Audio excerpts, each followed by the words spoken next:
numbering these things only works if you actually pay attention to the numbers when you put them back together.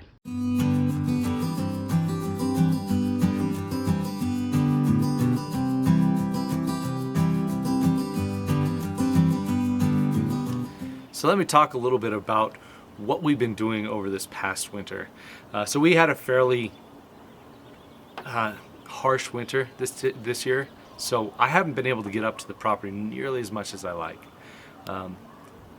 I'll show you a little bit of video of me getting stuck when I went up there to try and plow out. But even with the Toolcat, I wasn't able to plow out. We had drifts that were 4 to 6 or even deeper getting up to the property. But what I was able to do was drag down a bunch of these beams down to my house. So I've been building the cabin down here on my back porch. And then I'm going to have to drag it all back up. But I'll show you a little bit of the progress that we've made so far, and hopefully it'll make things fly a lot faster moving into the summer this year. So this is the A wall.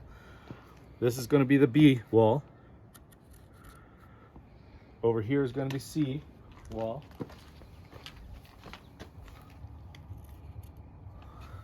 And the last one over here is going to be D. As I walk back around. So again, we have C and we have D. I think I have to do this from the other side. Whatever. So D. So now I have to count my way up to see what we're working with. So this is 1, 2, 3, 4, 5, 6, 7. So this is C7. And this is 1, 2, 3, 4, 5, 6. So this is D6.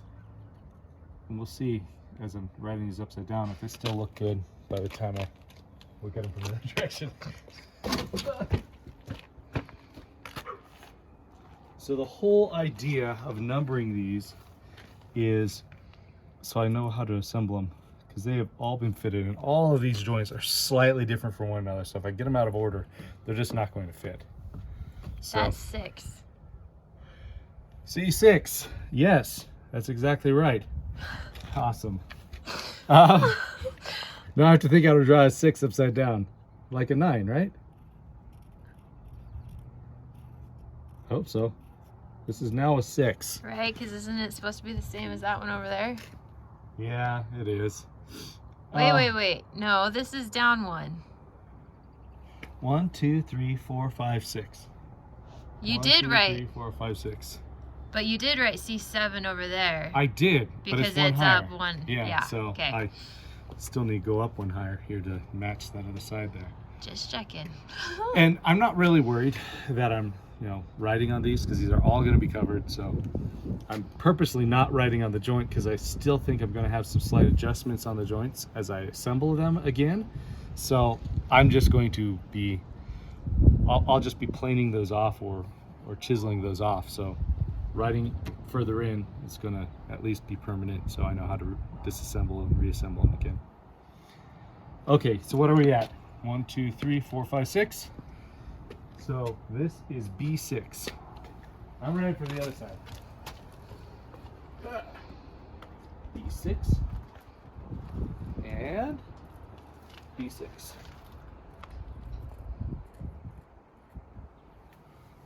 Okay, this is A6. And that's going to be A7, correct? You might want to count to make sure. 4, 5, 6, 7. A7. And this is D6.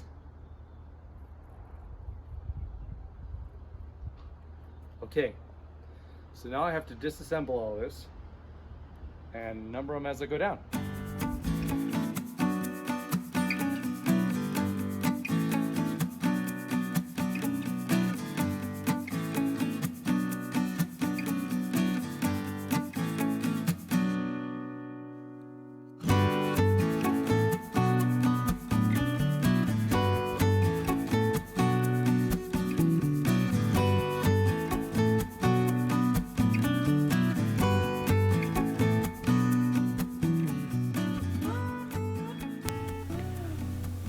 I had noticed as I was assembling the beams that some of them weren't fitting quite the way I wanted, and as they had dried they'd start to twist slightly. So we disassembled everything and had to reassemble it, and as I reassembled I made slight adjustments to each of the notches and also screwed them down so that they were holding their shape and weren't twisting anymore as well.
Got cleaned up just in time. Got a little bit of a squall coming through. Still sunny, but raining decent too.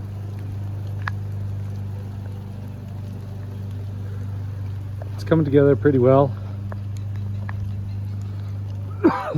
Taking all the twists out of the logs by screwing them down. Finally, the batteries were out on my drills, so I have to wait a little bit longer. But this one, the twist on that top log is actually lifting these side logs here, so I had to start tacking down all the side ones to that bottom board. I didn't quite get there, but it looks like once I got into that bottom, I guess second to bottom board there, it finally had enough weight to keep it down. But yeah, everything's fitting together nicely. I'm making slight adjustments as I go to make everything fit, and yeah, it should go together really well once I bring it back up to the property. This was an interesting one. So what was happening is I was having warp where the board was warping out to that side and was having a pretty good inch of exposed beam underneath, so I had to try to find a way to clamp it and bring it in so it's straight, so you take that warp out of the beam. And so I just took these two boards and some of these long lag screws and created a clamp of sorts. It worked pretty well, honestly. I was able to get the warp out of all the beams so far. I've only had to do it a couple times, but it's working pretty well so far. And yeah, so far so good.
right, so as I was putting this together, I came over here like, man, that joint is really off. What happened here? And as I started looking at it, I said, okay, no, A5, that's correct. A6 is not, it should be A4. So I have to disassemble just a little bit to go back down and put this together correctly. So numbering these things only works if you actually pay attention to the numbers when you put them back together. Now that looks much better. And now we have A4, good.